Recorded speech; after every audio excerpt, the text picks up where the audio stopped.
এদেরকে কোমর ভাঙতে হবে। আমরা মুজিবুর রহমানকে প্রোটেকশন দিয়েছি। 5 আগস্টের পর থেকে ভারতের প্রতি বাংলাদেশের মনোভাব, অবস্থান, কার্যকলাপ প্রশ্ন জাগিয়েছে দেশ দুটির বন্ধুত্বে।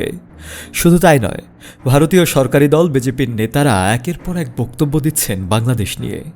বিশেষ করে শুভেন্দু অধিকারী বেশ সরব রয়েছেন এই প্রসঙ্গে। সেই সূত্র ধরেই শেখ হাসিনাই বাংলাদেশের বৈধ প্রধানমন্ত্রী বলে দাবি করেছেন পশ্চিমবঙ্গের এই বিজেপি নেতা। শুধু তাই নয়, তার দাবি অন্তর্বর্তীকালীন সরকার অবৈধ। তিনি আরও বলেন, শেখ হাসিনা প্রধানমন্ত্রী হিসেবেই শাহজালাল বিমানবন্দরে নামবে এবং তাকে স্যালুট দিয়ে নিয়ে যেতে হবে।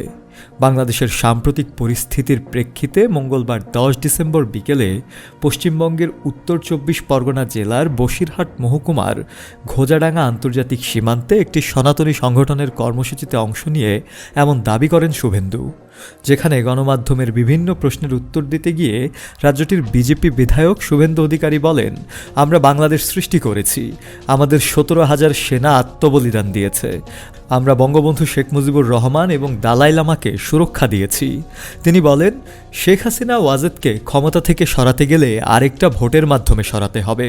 বর্তমানে সে দেশে যেটা আছে সেটা অবৈধ কেয়ারটেকার।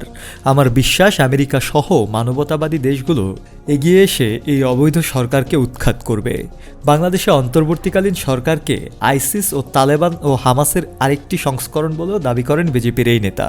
হিন্দুত্ববাদ নিয়ে রাজ্যের মুখ্যমন্ত্রী মমতা ব্যানার্জিকেও নিশানা করতে দেখা যায় শুভেন্দু অধিকারীকে। তিনি দাবি করেন, মমতা ব্যানার্জিকে কোনো হিন্দু গ্রহণ করবে না। কলকাতার রেড রোডে দাঁড়িয়ে তিনি সরাসরি আরএসএস, বজরঙ্গ দল, বিশ্ব হিন্দু পরিষদকে দাঙ্গাবাজ বলেছেন।